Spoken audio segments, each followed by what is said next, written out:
خبر سن کے تو یہ لگا کہ دوبارہ سے ایک دفعہ جی سوٹ اور ہیلمٹ پہن لیں اور دوبارہ جہاز میں بیٹھ جائیں۔ پاکستان ایئر فورس میں آپ نے سرو کیا ایک لمبا عرصہ، اب یہ بتائیے کہ پاکستان ایئر فورس کو کیا چیز بھارتی ایئر فورس سے سپیریئر بناتی ہے؟ میں نے ایک پچھلے بھی کسی انٹرویو میں بات کرتے ہوئے کہا تھا کہ یہ جو 1:3 کی ریشو ہے یہ تو بیٹل آف بدر میں بھی تھی۔ انڈیا نے اس وقت یہ ایکشن کیا ہے، میرے خیال میں یہ وار کرائم نہیں ہے، یہ ایک اس کو گناہ کہا جا سکتا ہے۔ تو میرے حساب سے اس وقت انڈیا کے اپنے الائز بھی اس بارے میں پریشان ہوں گے کہ ان کے پاس ایک نیوکلیر کیپیبلٹی ہے اور یہ اتنے ریسپانسبل لوگ ہیں۔ گو کہ مجھے معلوم ہے کہ ہمارے پاس کیا ڈیفense کیپیبلٹی ہے جو کہ S-400 سے کوئی کم نہیں ہے۔ آپ کی ملاقات ہوتی ہے پاکستان ایئر فورس کے جوانوں سے، یقیناً آپ بتائیے کہ وہ ان کے مورالز جو ہیں وہ کیسے ہیں اس وقت؟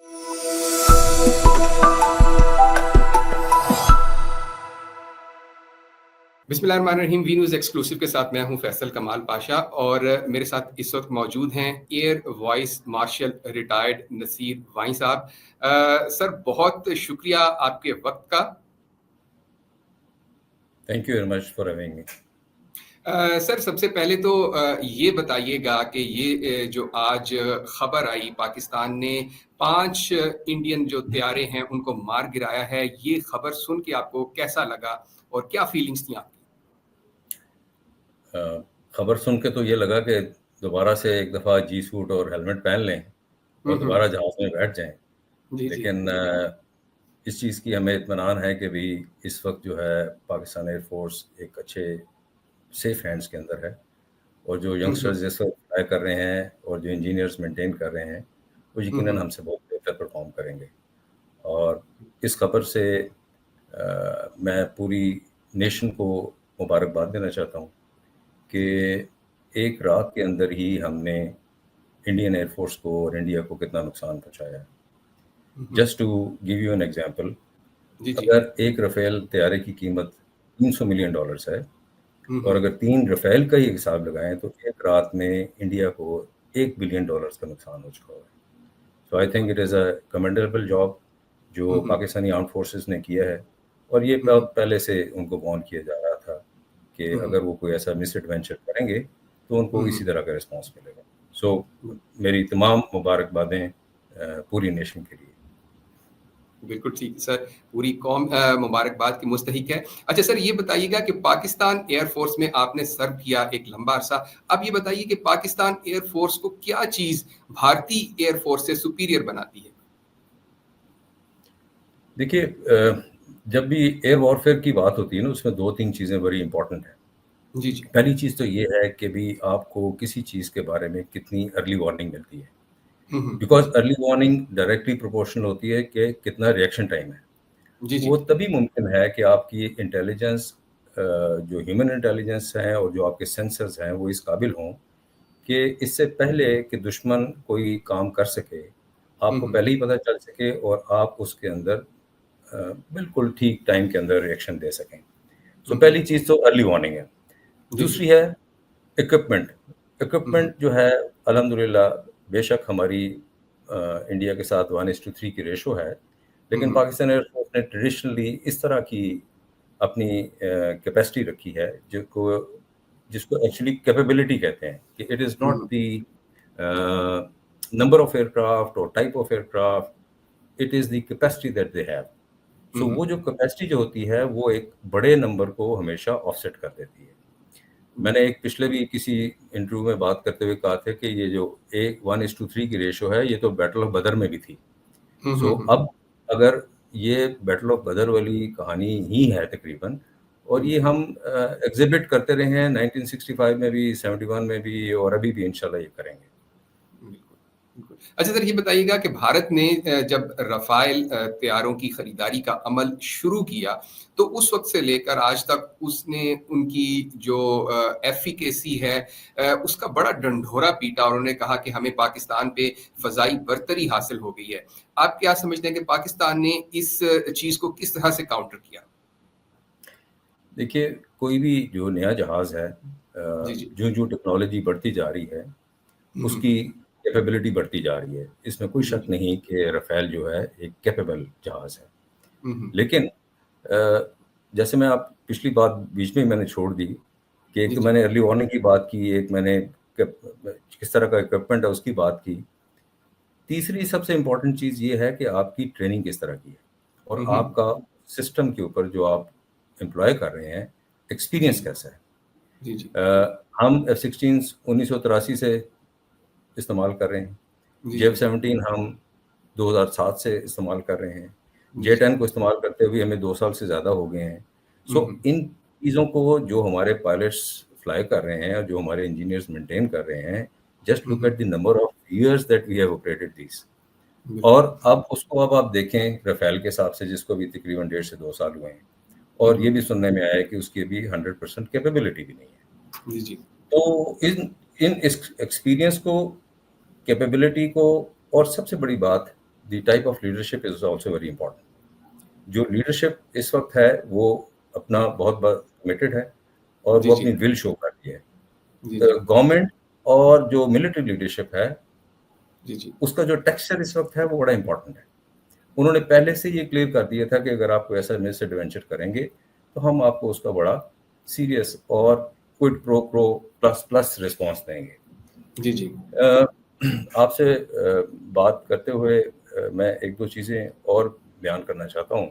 اس سلسلے میں کہ جو انڈیا نے اس وقت یہ ایکشن کیا ہے, میرے خیال میں یہ وار کرائم نہیں ہے, یہ ایک اس کو گناہ کہا جا سکتا ہے. اس کی وجہ ہے, میں آپ کے سامنے 3-4 چیزیں بیان کرتا ہوں. پہلی چیز تو یہ کہ جو وار مونگرنگ قسم کی انہوں نے کام شروع کیا تھا, کوئی بھی دنیا کی جو کوئی بھی دنیا میں آپ ہسٹری دیکھ لیں, جو چند نیوکلیئر کیپیبل کنٹریز ہیں وہ کوئی اس طرح کا وار مونگرنگ نہیں کرتے. سو میرے حساب سے اس وقت پاکستان کو یہ کیس ٹیک اپ کرنا چاہیے کہ ایک وار مونگرر جو کہ نیوکلیئر کیپیبل ہے وہ وار مونگرنگ کر رہا ہے اگینسٹ اندر نیوکلیئر کیپیبل کنٹری. سو میرے حساب سے تو جو IAEA ہے اس کو انڈین جو نیوکلیئر ایسٹس ہیں اس کے بارے میں سوچنا چاہیے اور اس کو خاص اپنی سیف گارڈز میں لینا چاہیے. نمبر 1. دوسرا جو انہوں نے ایک کرائم کیا ہے وہ یہ ہے کہ کہیں پہ بھی جنگ ہوتی ہے, جب فل فلیجڈ وار بھی ہوتی ہے, کون سا ملک ہے جو کسی کی مسجدوں پہ اٹیک کرتا ہے یا گرجا گھروں پہ یا چرچز میں اٹیک کرتا ہے؟ بالکل انہوں نے مسجدوں کے اوپر اٹیک کیا ہے. سو یہ چیز بھی ورلڈ کمیونٹی کو دیکھنا چاہیے. اور تیسری بڑی امپورٹنٹ چیز یہ ہے کہ انہوں نے لانگ ویکٹرز یوز کیے ہیں. اب لانگ ویکٹرز جب ہوتے ہیں, جب دونوں کنٹریز نیوکلیئر کیپیبل ہوتی ہیں تو آپ کو نہیں پتا ہوتا ہے کہ یہ کنونشنل ہے کہ نیوکلیئر ہے. سو بٹا کتنی ارسپانسبل چیز انہوں نے کی ہے.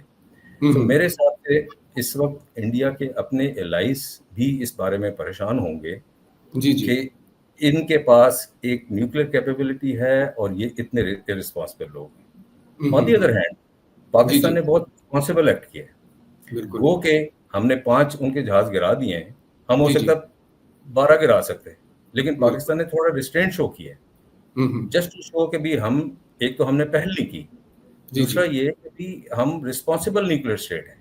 سو there is a difference in the texture of both the nations کہ ایک جو ہے وہ وار مونگرر ہے اور دوسرا پیس چاہتا ہے, اسٹیبلٹی چاہتا ہے کے اندر. سو آئی تھنک یہ پوائنٹس جو ہیں انٹرنیشنل کمیونٹی کو اپنے ذہن میں رکھنا چاہیے اور آگے اس چیز کو پڑھنے سے پہلے ان کو ضرور خاص طور پہ یونائٹڈ نیشنز کو, یونائٹڈ اسٹیٹس کو, چائنا کو اور باقی ریجنل پاورز کو اس چیز کے جناب ضرور مد نظر رکھنا چاہیے. اچھا سر, یہ بتائیے کہ انڈیا کے پاس بڑا ایک ایڈوانسڈ میزائل ڈیفینس سسٹم ہے, پاکستان کے پاس نہیں ہے, تو پاکستان کی کیا اسٹریٹجی ہوگی ممکنہ اس طرح کی سچویشن میں؟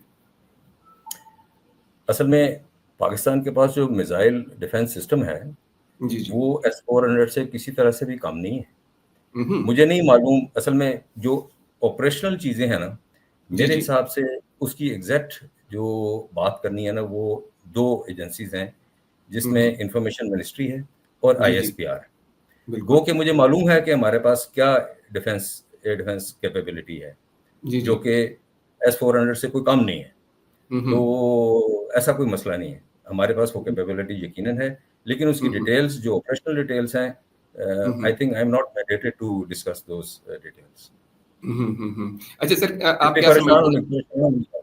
جی سر, میں کہہ رہا ہوں پریشان ہونے کی بات نہیں ہے, ہمارے پاس اس سے بہتر سسٹم ہو. بالکل. اچھا سر, مطلب گاڈ فاربڈ, خدا نخواستہ پاکستان اور بھارت کی ایک لارج اسکیل وار جو ہے وہ شروع ہوتی ہے, آپ کیا سمجھتے ہیں کہ پاکستان ایئر فورس کی کیپیبلٹی جو ہے وہ کتنی ہے, وہ کس طرح سے بھارت کو سبق سکھا سکتی ہے؟ دیکھیے مجھے نہیں, آئی ڈونٹ نو یہ فورم ہے کہ نہیں ہے کہ جس میں ڈسکس کروں کہ لارج اسکیل وار ہے کیا. میرے حساب سے تو اس وقت اگر انہوں نے 6 جگہ پہ اٹیک کیا ہے تو یہ بہت بڑی بات ہے. یہ کوئی بھی نیوکلیر اسٹیٹ دوسری نیوکلیر اسٹیٹ کے اگینسٹ یہ کام نہیں کر سکتی. تو on my personal opinion this is a very big thing. لیکن شوڈ دس کانفلکٹ کنٹینیو, ہمارے جو وار پلانس ہیں, ہماری تھریٹ اسیسمنٹس, ہمارے رسپانس آپشنز, وہ سارے کیلکولیٹ ہوتے ہیں.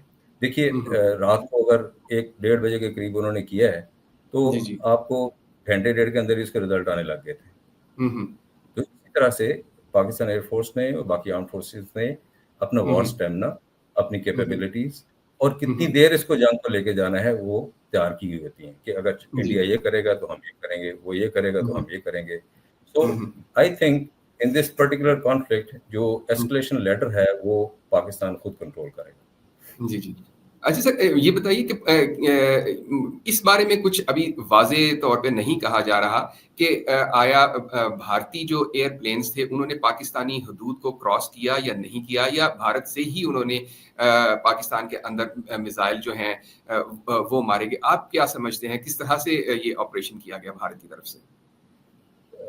ویسے میں نے آپ سے کہا نا کہ آپریشنل ڈیٹیلز تو ISPR کا کام ہے, لیکن آج میں کیپیبلٹی وائز آپ کو بتا سکتا ہوں کہ دونوں سائڈس کے پاس اس طرح کی کیپیبلٹی ہیں کہ وہ ایک دوسرے کا بارڈر کراس کرے بغیر اٹیک کر سکتے ہیں. لیکن اٹ از امیڈیٹ, جب ایک پروجیکٹائل, ایک ویپن آپ کے بارڈر کو کراس کر کے ادھر گر گیا, بے شک وہ بارڈر کراس کر کے فائر کیا ہے یا بارڈر کراس کیے بغیر فائر کیا ہے, یہ تو مطلب کام تو ہو گیا نا. They have committed the act of war, so that had to be responded, which alhamdulillah our armed forces have responded very very befittingly. Sir, so border cross karna is not a factor these days. بالکل. اچھا lastly سر یہ بتائیے گا کہ آپ کی ملاقات ہوتی ہے پاکستان ایئر فورس کے جوانوں سے, یقیناً آپ بتائیے کہ وہ ان کے مورالز جو ہیں وہ کیسے ہیں اس وقت؟ دیکھیے اس میں کوئی شک نہیں ہے, جب جیسے آپ نے پوری قوم کو اس وقت دیکھا ہے کہ جو تھوڑی بہت اسکرمشز یا تھوڑی بہت جو دلوں میں کچھ پرابلمس تھیں, انڈیا کا ہمیں شکریہ ادا کرنا چاہیے کہ وہ ہمیں قوم کو اکٹھا کر دیا اس نے. بالکل. اور آرم فورسز کا تو ہمیشہ سے جذبہ آپ کو پتہ ہی ہے, لوگ ٹیررزم کے اگینسٹ جانیں دے رہے ہیں, جوان شہید ہو رہے ہیں, بالکل, ینگ آفیسر شہید ہو رہے ہیں. سو پاکستان ایئر فورس ایک واحد ایک اس طرح کی ایئر فورس ہے کہ جس میں آفیسر ہمیشہ فرنٹ پہ آ کے لڑتا ہے, یعنی کہ پائلٹس جو ہوتے ہیں وہ جا کے لڑتے ہیں. بے شک اس کے پیچھے ایک بہت بڑی ایک لوگوں کی تیار کرنے کی ایک جو ہے نا ایک سچویشن ہے اور بہت زیادہ پروسیس ہے, اس کے اندر انجینئرس تیار کرتے ہیں, لوجسٹیشینس کام کرتے ہیں, گراؤنڈ کرو کام کرتا ہے. اور جب بھی میں نے دیکھا ہے 2019 کے اندر خاص طور پہ میں جب بیسس پہ جا کے دیکھتا تھا تو لوگ اس طرح چارج اپ ہوتے تھے کہ بھی کوئی مطلب ایونٹ آ گیا جیسے جو نا. تو ایکچولی ساری عمر اسی کام کے لیے تیاری کر رہے ہوتے ہیں. تو جب اس طرح کی سچویشن ہوتی ہے تو وہ کہتے ہیں لو جی اب ہمارا ٹائم آ گیا ہے پرفارم کرنے کا. They are highly motivated and they are professional and they are under very very safe hands. بالکل. ناظرین, آپ نے air vice marshal Nasir Wain صاحب کی گفتگو سنی اور جس طرح سے انہوں نے بتایا کہ کس طرح سے پاکستان ایئر فورس کے جو جوان اور جو پائلٹس ہیں وہ کتنے موٹیویٹڈ ہیں ملکی دفاع کے لیے, اور جس سے ہمیں اندازہ ہوتا ہے کہ پاکستان کا جو فضائی حدود ہیں وہ کتنے محفوظ ہاتھوں میں ہیں. سر بہت شکریہ آپ کے وقت کا. اسی کے ساتھ اجازت دیجیے, اللہ حافظ.